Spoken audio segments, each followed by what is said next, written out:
성경 66권 가운데 가장 이해하기 힘든 한 권만 딱 고르라 그러면 평신도들은 말할 것도 없고 목회자들도 거의 대부분 요한계시록을 선택합니다. 그도 그럴 것이 요한계시록에는 암호나 난수표 같은 이미지들과 숫자들이 많이 나오기 때문에 그렇습니다. 그러다 보니까 지난 2000년 기독교 역사 기간 내내 학자들 간에 가장 많은 논쟁이 벌어진 책도 요한계시록이고요. 또 이단들과 사이비들이 교회와 그리스도인들을 해치고 미혹하기 위해서 가장 많이 악용한 책도 요한계시록입니다. 그 중에서도 본문에 나오는 666은 가장 많은 논란과 오해를 불러일으킨 개념입니다.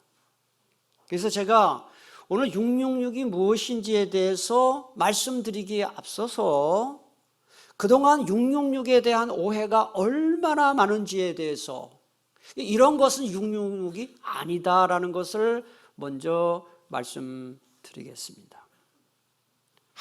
한동안 666이니 이거 이용하면 안 된다라고 이야기했던 것이 QR 코드예요. 바코드, 베리칩이. 이 QR 코드나 특히 바코드 같은 경우에는 이게 표잖아요, 표. 예? 그래서 이게 666이니까 이거 받으면 안 된다. 그렇게 난리가 났었습니다. 네. 여러분 쇼핑몰에 가보면은 QR코드와 바코드를 찍은 상품들이 굉장히 많습니다. 굉장히 많은 게 아니라 요새 바코드 없는 상품은 제가 볼 때는 거의 없는 것으로 알고 있습니다. 네. 또 공공기관이나 또 SNS, 그 다음에 광고물에도 보면은 이 바코드가 많이 찍혀 있어요. 그래서 바코드만 딱 스마트폰 갖다 대면은 설명이 쫙 나올 수 있도록 정말 편리한 기능이지요. 또 안면 인식 기능이나 지문 인식 기능으로 이 출퇴근을 여부를 확인하는 회사들 많이 있습니다.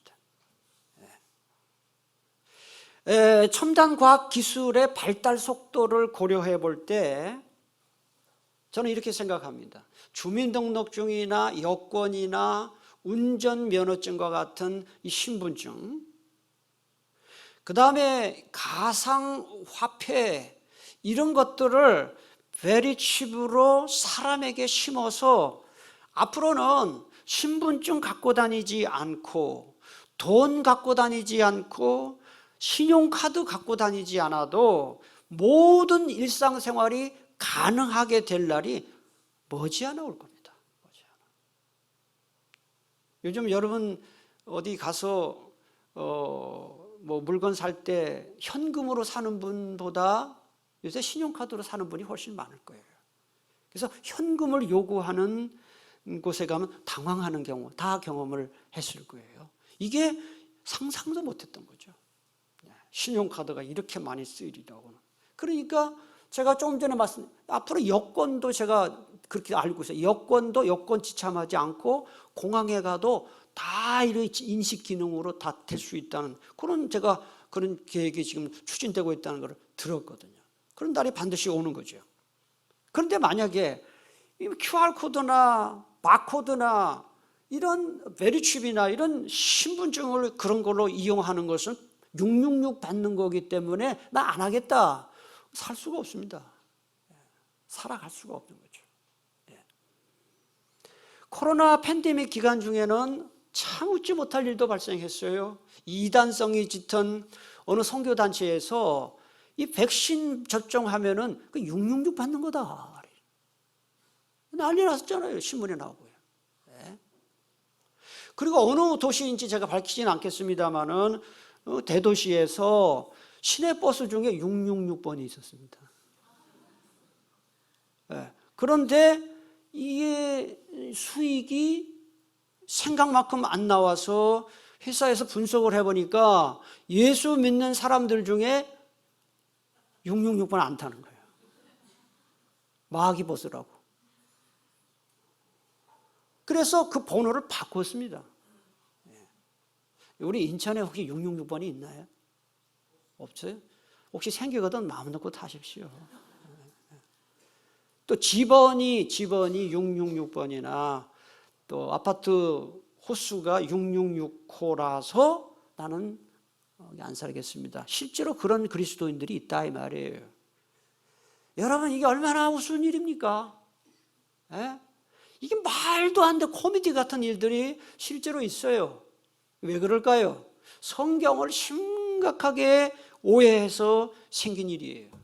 이 666이라는 숫자는 그리스도인들이 무서워하거나 두려워하거나 멀리하거나 피해야 할 그런 번호가 숫자가 아니에요.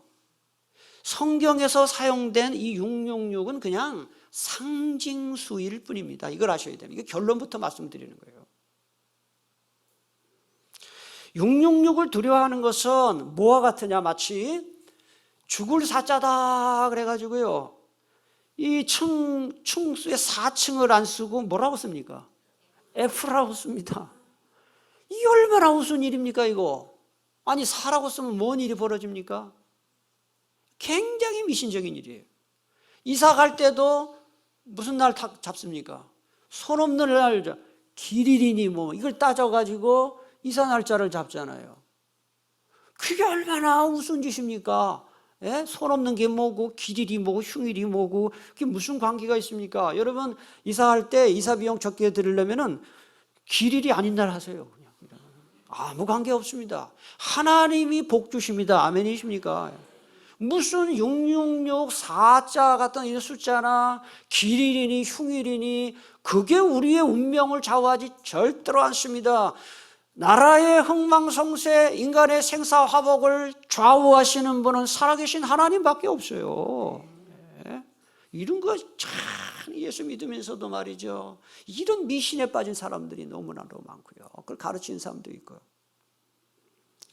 자, 그러면 이렇게 수많은 논쟁과 갈등이 생길 줄 뻔히 알면서 왜 사도 요한은 요한계시록을 기록할 때 그렇게 수수께끼 같은 이미지들, 난수표 같은 숫자를 계시록에다가 사용했을까 하는 거예요. 왜 그랬을까?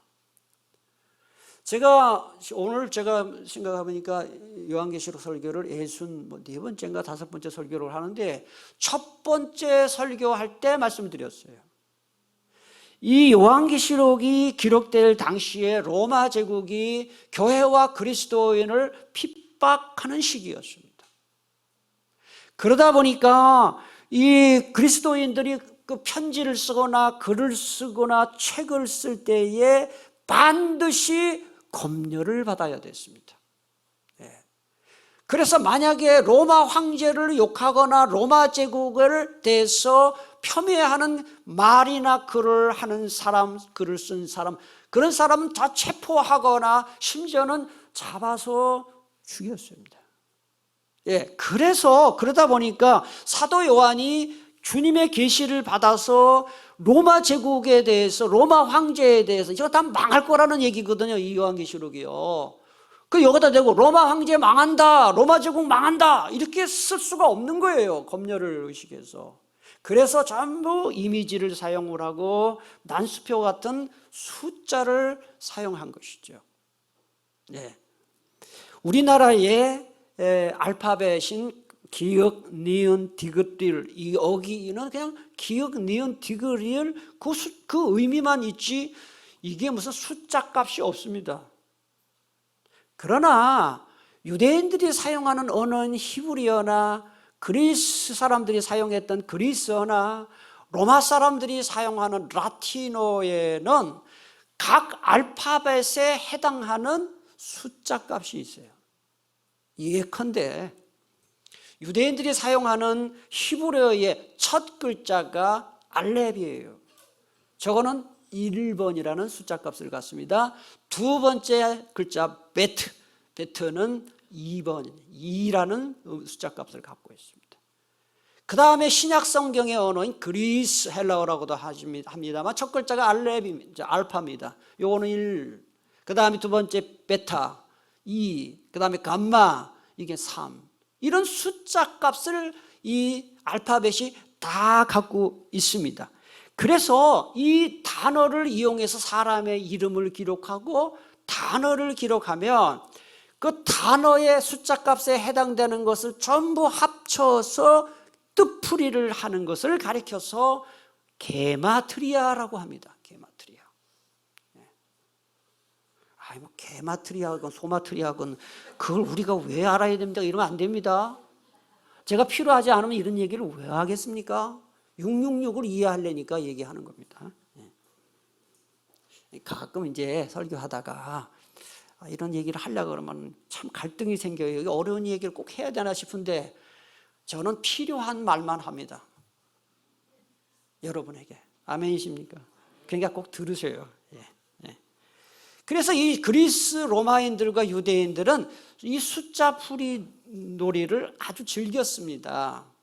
주 79년에 저 이탈리아 나폴리 근처에 베스비우스 산이 있습니다. 그게 화산 폭발, 유명한 화산 폭발이죠. 영화에도 나왔습니다. 폼페이라는 영화가 나왔는데요.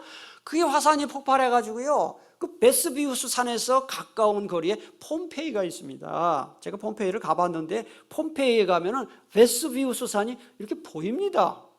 보여요. 그러니까 거기 폭발하면서 그 베스비우스 산이 한 1281m 정도 되는 높은 산인데 그 화산재 용암이 막 흩어져가지고 폼페이 시 전체를 다 덮어버린 거예요. 6m가 화산재가 쌓였어요. 그러니까 폼페이가 망한 거죠. 그래서 그 하루아침에 도시가 다 망했습니다. 그래서 파묻혔다가 나중에 뭐 몇천 년이 지난 다음에 이걸 고고학자들이 발굴을 했는데요. 거기에 폼페이 한 건물벽에 이런 낙서가 쓰여져 있던 것을 발견한 거예요. 나는 그 이름의 수가 545인 여인을 사랑한다. 어떤 남자 총각인지 모르겠습니다만 그 남자가 자기 애인의 이름을 그렇게 쓴 거예요. 근데 그것을 숫자 값을 풀이해 보니까 545다. 이게 그 당시에 문화였습니다. 여러분 마태복음 1장을 보면 마태복음 1장에 여러분 다 아시죠? 그 내용이 뭐가 나와요? 모르세요? 마태복음 1장에 뭐가 나와요? 누구 족보? 예수님의 족보라 그래야지. 여러분 족보니 누구 족보니? 마태복음 1장에 보면 예수님의 족보가 나오는데요. 예수님의 족보에 14라는 숫자가 3번 나와요. 17절에 나오는데요. 그래서 아브라함부터 다윗까지 14대요. 다윗부터 바벨론 포로될 때까지 14대요. 바벨론 포로될 때부터 예수 그리스도까지 14대라 이런 말이 나와요.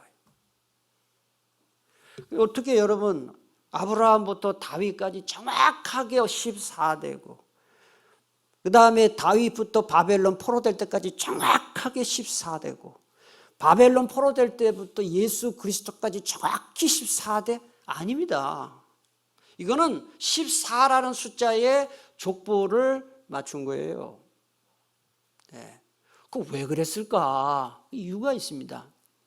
구약 성경에 보면 예수님이 메시아로 오실 것인데 다윗의 후손으로 오실 것이다 라는 것이 구약 성경에 계속 예언되어 있습니다. 그런데 이 다윗이 이 히브리어를 쓰면 저렇게 씁니다. 그래서 히브리어 달렛, 바브, 달셋 다 요거를 숫자 값을 합치면 14가 되는 거예요.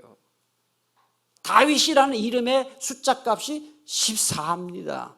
그래서 예수님의 족보를 14, 14, 14로 맞춘 거예요. 왜 그렇게 맞췄을까? 예수님이 바로 다윗의 후손이다. 그걸 강조하는 거예요. 그래서 유대인들이 저분이 메시아다 하는 것을 강조하기 위해서 그렇게 이걸 게마트리아다 그렇게 이야기하는 거예요. 이쯤 되면은 또 이런 질문이 생기는 게 정상입니다. 아니, 그 숫자 꼭 표현하고 싶으면 뭐 1, 2, 3, 4 아라비아 숫자로 기록하면 간단할 텐데 왜 굳이 단어를 써서 단어의 숫자값 계산해서 아라비아 그 숫자 값을 풀어내느냐, 이렇게 질문하실 분이 분명히 있을 거예요. 그건 정상적인 질문입니다. 이유가 있는 거예요. 여러분, 우리가 지금 1, 2, 3, 4, 5, 6, 7, 8, 9, 10 이런 숫자, 아라비아 숫자가 처음 아라비아 반도에서 사용된 연도가 주후 800년입니다. 800년. 그전에는 이 아라비아 숫자가 없었어요. 그리고 유럽에서 사용된 것도 주후 1200년대예요. 그러니까 요한계시록은 주후 1세기인데 주후 95년인데 아라비아 숫자가 없죠. 당연히 800년대 나온 숫자인데, 그래서 800년대까지 이전에 나온 모든 고대의 언어에서는 이 숫자를 표현할 때 단어를 가지고 숫자를 표현했다. 예를 들면 그리스 같은 경우는 알파, 베타, 감마 이런 걸 가지고 숫자를 표현하고, 히브리어는 그 알렙, 베트, 이런 기멜, 달렛 이런 거 가지고 표시하고 그렇게 한 거예요. 라틴어도 그런 식으로 한 거죠. 이런 배경 지식을 갖고 본문을 봐야 본문이 이해가 되는 것입니다. 자, 오늘 계시록 13장 16절부터 18절까지를 말씀을 드렸는데요.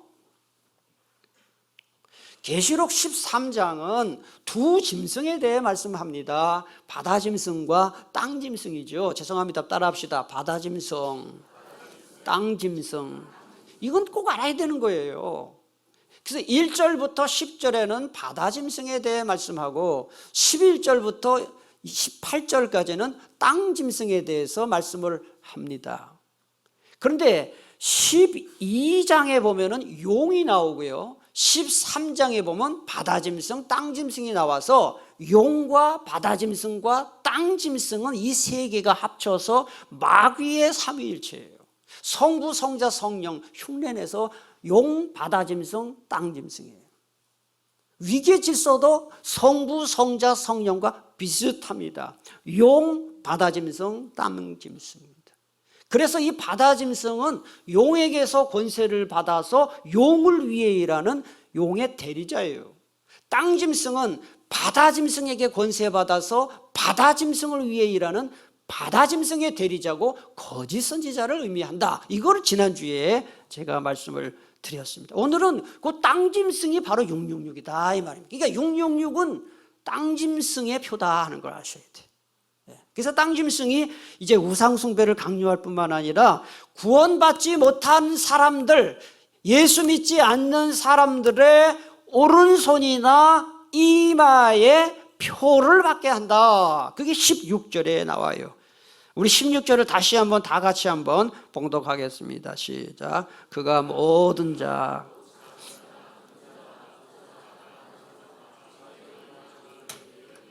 오른손에나 이마에 표를 받게 하고 그랬습니다. 여기서 그가 그랬어요. 땅 짐승이에요. 작은 자나 큰 자나 부자나 가난한 자나 자유인이나 종들은 전부 누구를 가리키느냐? 구원받지 못한 모든 사람들을 가리켜요. 여러분, 그러니까 이걸 아셔야 됩니다. 짐승의 표는 누가 받는 거예요? 구원받지 못하는 사람들. 우리는 하나님의 인을 받잖아요. 14만 4천 하나님의 인을 받은 사람들이고, 구원받지 못한 사람들은 짐승의 표를 받은 사람들이다 하는 것을 알 수가 있어요. 그 다음에 오른손이나 이마에 표를 받게 했다 그랬어요. 여러분 잘 생각해 보세요. 왜 하필이면 오른손에 또 이마에 표를 받게 했을까? 이마와 오른손은 우리의 신체 중에서 가장 눈에 잘 띄는 곳입니다. 저를 보세요. 제 얼굴 보세요. 뭐가 가장 눈에 잘 띄어요? 제가 이마가 또 상당히 또 크잖아요. 우리 애들은 저보고 이마의 반이 이마가 반, 얼굴의 반이라고 그래요. 저만 그런 건 아니고요. 이마가 눈에 잘 띕니다. 그 다음에 대부분의 사람들이 오른손잡이잖아요. 그래서 우리가 활동을 할 때 주로 오른손으로 활동하기 때문에 오른손이 눈에 잘 띄는 거예요. 그러니까 오른손과 이마에 표를 받는다는 것은 분명하다라는 뜻이에요. 분명하다 이런 뜻이에요. 그런데 한편으로는 이 오른손은 신체적 활동을 대표하고 이마는 사람의 인격이나 신분을 대표하기도 합니다. 여기 표를 받는다고 하는데요. 이 표가 무슨 표냐? 여러분 성경에 16절에 표가 나오고 17절에 표가 나오잖아요. 그 표에다가 짐승표라고 쓰면 돼요. 짐승표 또는 666 이렇게 써놓으면 돼요.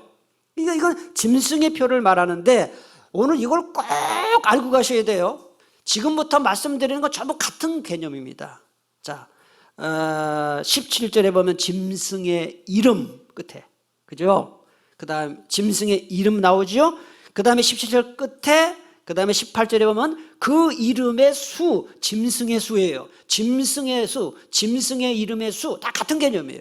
그 다음에 18절 끝에 보면 사람의 수, 그 다음에 끝에 보면 그 유명한 666, 666이에요. 이거는 전부 같은 개념인데 다르게 설명했을 뿐이다. 그러니까 666, 짐승표, 짐승수, 사람의 수, 짐승의 이름의 수 전부 같은 개념이에요. 그걸 대표하는 것이 666이다. 그런데 요한계시록이 기록된 당시에 이 표가 어떤 기능을 했느냐? 매매 증서나 또 부동산 거래 계약서에 찍는 황제의 도장, 그게 표예요. 황제의 도장, 동전에 새겨진 황제의 초상, 그 다음에 황제 신상 예배에 참석한 여부를 확인해 주는 이 참석 확인 증명서입니다. 또 노예나 짐승이 주인의 소유물임을 나타내기 위해 찍는 낙인, 이게 전부 표라고 한 거예요. 그 당시 표라는 말로 이걸 이야기한 거예요. 그러니까 표를 받는다는 것은 두 가지 의미가 있습니다. 하나는 누구의 소유물인지를 나타내는 의미가 있고, 또 하나는 누구를 숭배하는지를 드러내는 의미가 있다. 오늘 이제 본문 좀 다음 장을 보시면 한번 확인해 보겠습니다. 그런가 안 그런가. 14장 9절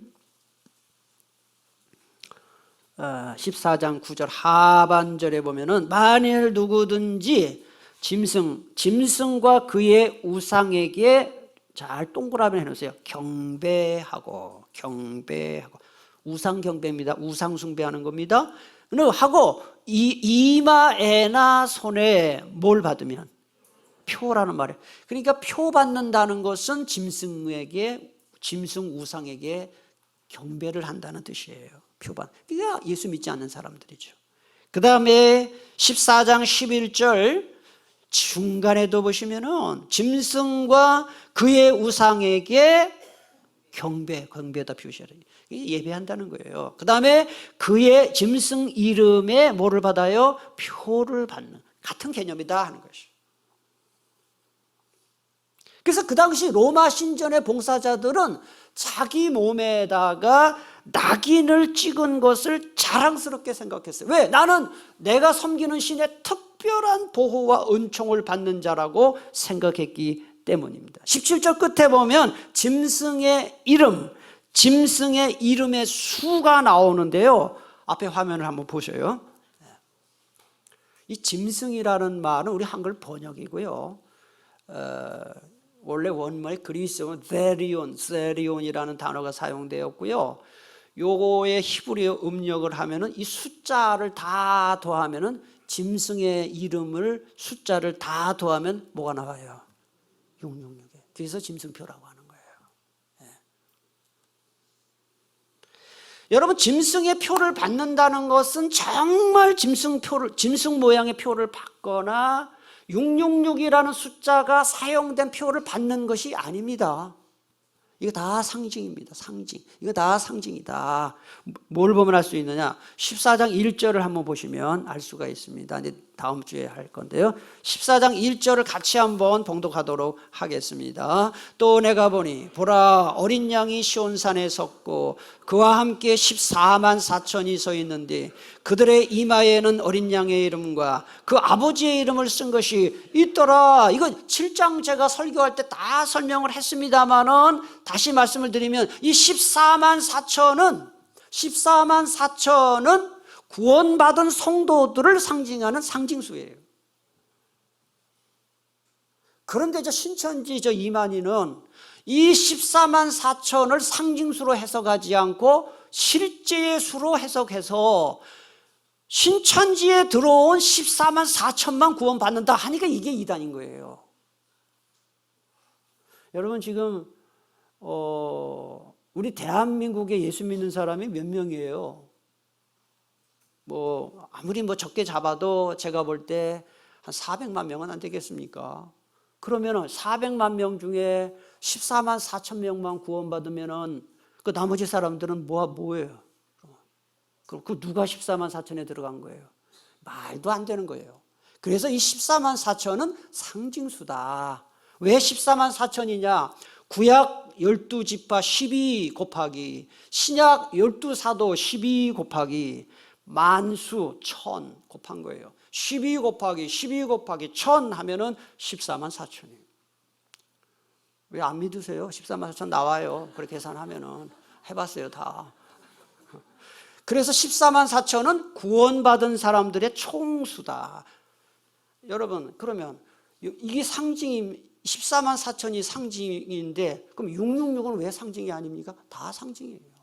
그 다음에 어린 양의 이름, 어린 양의 예수님의 이름과 그 아버지 성부 하나님의 이름을 이마에, 여기 보세요. 14장 1절에 보면은 그들의 이마에 그 써있대. 여러분 얼굴에 지금 뭐 예수님 이름이 써 있습니까? 혹시 여기 예수님 제이라고 써 있는 분 있나요? 없잖아요. 전부 상징이에요. 그러니까 계시록에 나오는 내용들은 대부분이 상징이에요. 전부는 아니지만은. 그래서 이거는 구원받은 자들은 하나님, 성부 하나님과 성자 예수님의 보호와 인도를 확실히 받는다. 그게 1절의 내용이죠. 그게 14만 4천의 내용이에요. 그런데 마귀가 그것을 흉내내가지고 오른손과 믿지 않는 사람들, 구원받지 못한 사람들의 오른손과 이마에 666을 찍는 것입니다.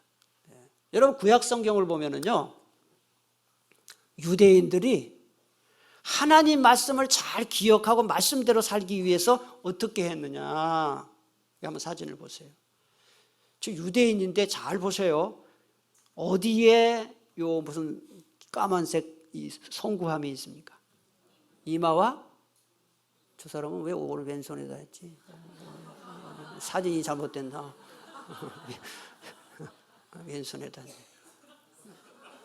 좀 사진이 좀 잘못된 것 같아요 지금. 요게요, 요거를 테필린이라고 합니다. 저게 뭐냐면은 성경 구절을 적은 것을 양피지 가죽함에 이렇게 넣어서 이거를 이마에다 늘 차고 다니고 오른손에다가 차고 다니도록 성경이 명했어요. 구약 성경에. 그래서 마귀가 그것을 흉내내서 믿지 않는 사람들의 오른손과 이마에 666을 찍는다라는 그런 표현을 쓴 것입니다. 그러니까 이단과 사이비의 특징이 뭐냐? 하나님을 늘 흉내내고 교회를 흉내낸다 하는 것을 알 수. 여러분 이단인지 정통인지 잘 구별할 수 있는 영분별을 성령께서 저와 여러분에게 주시기를 축복합니다. 네, 17장 상반절을 보니까 누구든지 이 표가 누구 표라 그랬죠? 짐승표예요. 666이에요. 이 표를 가진 자 외에는 뭘 못하게 한다 그랬어요. 이야, 이게 문제예요. 이 매매를 못하게 한다는 것은 기본적이고 필수적인 경제 활동을 못하게 한다는 거예요. 여러분, 요한계시록 2장, 3장 제가 설교할 때 거기 소아시아 7교회를 다 설명했습니다. 소아시아 7교회 설명했어요. 에서보도 사빌라 다 얘기해. 일부 예배 때 물어보니까 한번 제가 비교를 해보려고 그래요. 에서보도 사빌라를 기억하시는지. 애가 무슨 교회예요?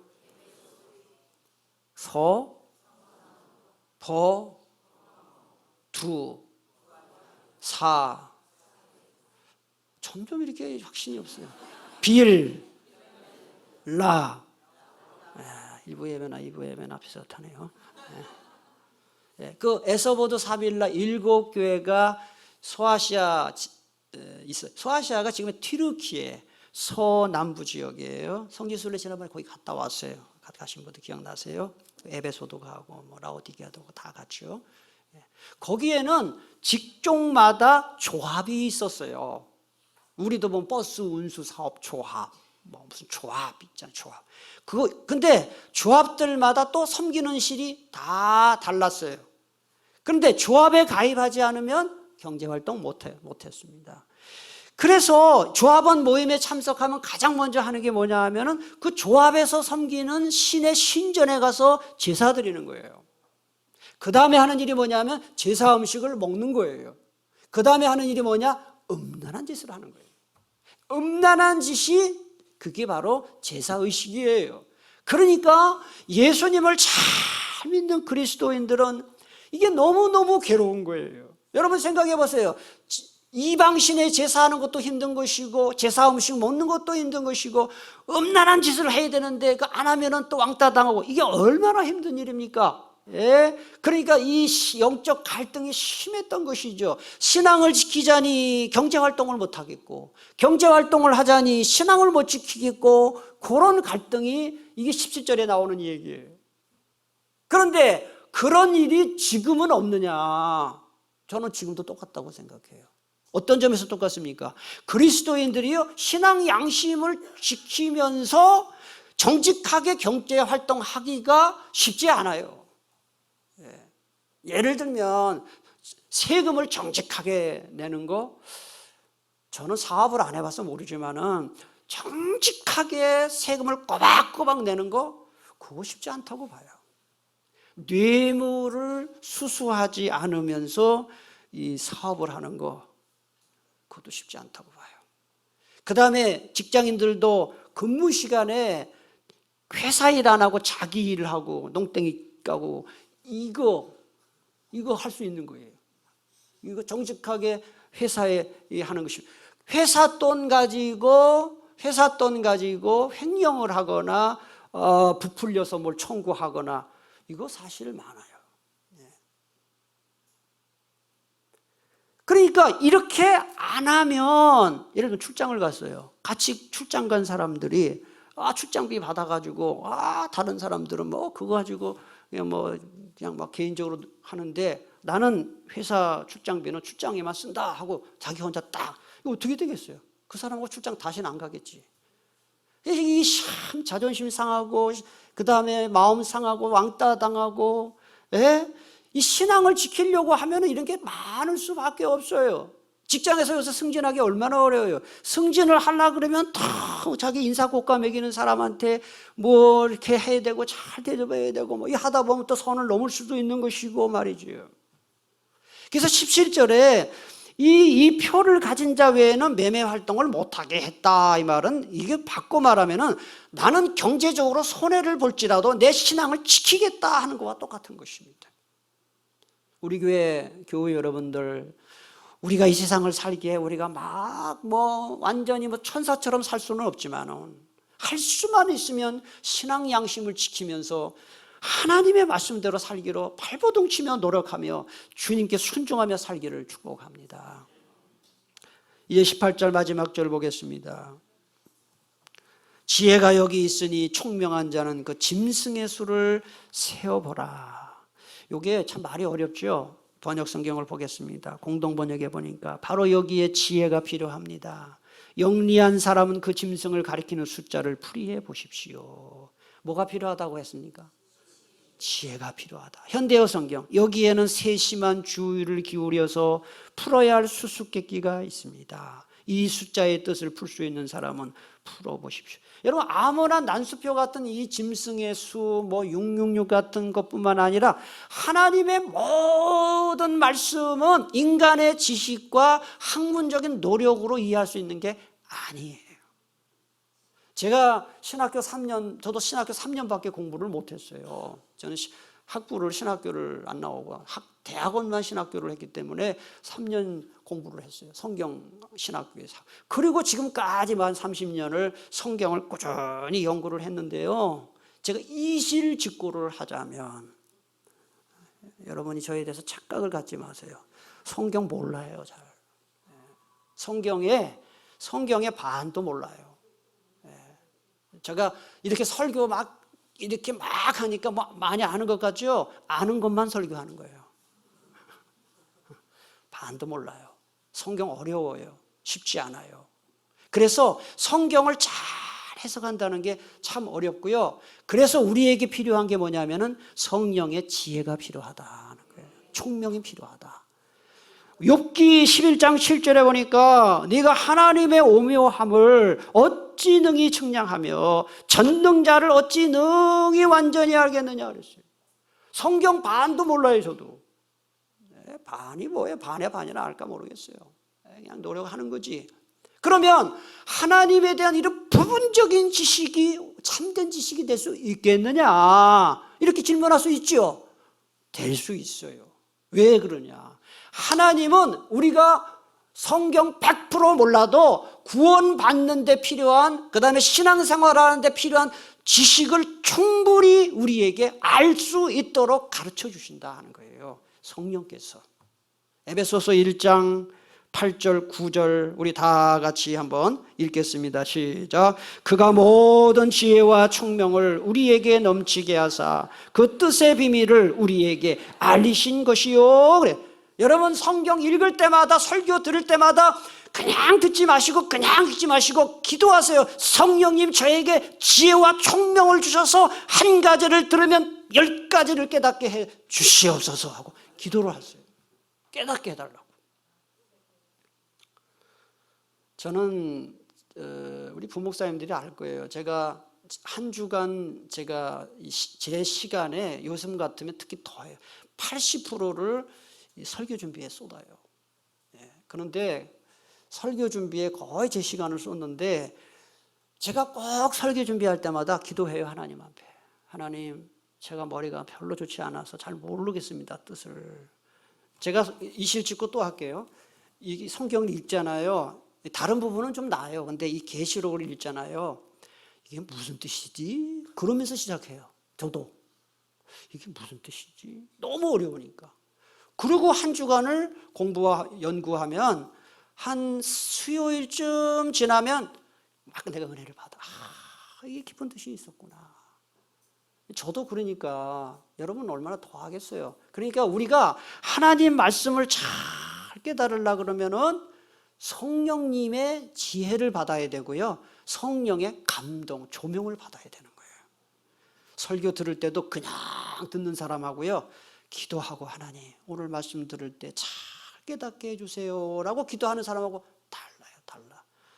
바라기는 저도 그렇지만 여러분도 성령께서 정말 말씀을 잘 깨달을 수 있도록 지혜와 총명 주시기를 축복합니다. 그래서 우리가 할 일은 이 비밀로 남겨두신 걸 막 파헤치는 게 우리의 목적이 아니라 하나님이 우리에게 주신 깨닫게 하신 말씀에 순종하는 것이 목적이다 하는 거예요. 자, 이제 마지막으로 18절 하반절 말씀을 맺겠습니다. 18절 중간에 그것은 함께 읽겠습니다. 시작. 그것은 사람의 수니 그의 수는 666이니. 짐승의 수라고도 하고 사람의 수라고도 했습니다. 자, 이게 중요한 거예요. 사람의 수라 그러니까 그러면 누구를 가리키는 수냐? 이게 당연히 이 질문 나오잖아요. 누구를 가리키는 수냐? 이 문제를 놓고 지난 2000년 동안 수많은 석학들이, 성경학자들이 치열하게 논쟁을 했어요. 그래서 이 사람은 누구냐? 이게 로마 교황들이다. 이 사람은 뭐 히틀러다. 이 사람은 뭐 저기 중국의 마오쩌둥이다. 뭐 이렇게 막 해석을 했어요. 김일성이다. 뭐 이런 식으로. 그런데요, 제가 뭐 이렇게 쭉 연구를 하면서 보니까 이게 누구냐라고 주장한 것 중에 가장 그래도 설득력이 있는 사람은 두 사람이에요. 두 사람. 이 결론은 끝까지 들어보셔야 됩니다. 첫째는 로마 제국이 교회를 핍박하고 그리스도인들을 핍박할 때 가장 먼저 핍박을 시작한 사람이 누구냐 하면 주후 64년 로마 대화재가 났을 때 자기의 황제의 자리가 위태로우니까 희생양으로 그리스도인들을 뒤집어 씌운 네로 황제입니다. 네로가 이 사람이다. 그렇게 학자들이 많이 주장을 합니다. 두 번째는 누구냐? 요한계시록이 기록된 당시 주후 95년의 황제였던 11대 황제인 도미티아누스 황제다라고 많은 학자들이 이야기를 합니다. 이게 요한계시록의 시대 상황이나 여러 가지를 볼 때 가장 설득력이 있는 사람들인 것은 분명합니다. 또 참 희한하게 네로라는 이름과 도미티아누스 이름을 숫자 값으로 계산하면 666이 나와요, 실제로. 그러나 저는 거기에 동의하지 않습니다. 1차적으로는 그 사람이 맞을 수 있지만, 아니 그러면 네로나 도미티아누스는 주후 1세기의 사람인데 그럼 이 시대의 666은 뭐예요? 그러면 안 되는 거예요. 이게 설명이 안 되는 거예요. 제가 결론을 내리겠습니다. 18절에 나오는 사람의 수는 어느 특정인을 가리키는 것이 아니고요. 1차적으로 그게 맞을 수 있지만 말세에 하나님과 교회를 대적하고 그리스도인들을 미혹하는 모든 적 그리스도와 거짓 선지자들을 가리키는 것으로 해석하는 게 맞다. 이게 저의 생각입니다. 제 생각이 틀릴 수 있습니다. 제가 계시록 설교하면서 늘 말씀드리죠. 제 생각이 꼭 맞다, 답이다. 그건 아닙니다. 제 생각이 그렇다는 겁니다. 그래서 666이 뭐냐? 사람의 수냐 뭐냐? 짐승의 수가 뭐냐? 이거는 교회와 그리스도인들을 대적하는 사람들, 그 다음에 거짓 선지자들을 가리키는 게 결론입니다. 왜냐하면 여러분 666이라는 숫자가 나오는데 완전수가 뭐죠? 7입니다. 7. 완전수에서 1이 모자라는 수가 6입니다. 6은 불완전을 상징합니다. 그래서 불완전을 상징하는 6이 3개가 겹쳤기 때문에 666을 가리켜서 보통 마귀의 수다, 그 다음에 실패의 수다, 불완전의 수다, 그렇게 말합니다. 굳이 하나님, 성부 하나님을 표현하려면 777을 쓸 수 있겠죠. 뭐 그렇게 잘 쓰진 않습니다만 어쨌든 666은 그래서 마귀의 수다. 결론입니다. 이 세상에 완전하신 분은 하나님밖에 없고요. 이 세상에 완전한 진리는 성경밖에 없습니다. 그러므로 하나님만이 역사를 주관하시는 분이고 우리 인생의 주인이 될 수 있는 분입니다. 그리고 성경 말씀만이 구원의 길이요, 인생의 나침반이요, 선악의 유일한 기준이 될 수 있습니다. 우리 모두 이 사실을 믿고 일평생 하나님과 동행하며 살고 성경 말씀대로 살아가는 우리 모두가 될 수 있기를 축복합니다. 기도하겠습니다. 주신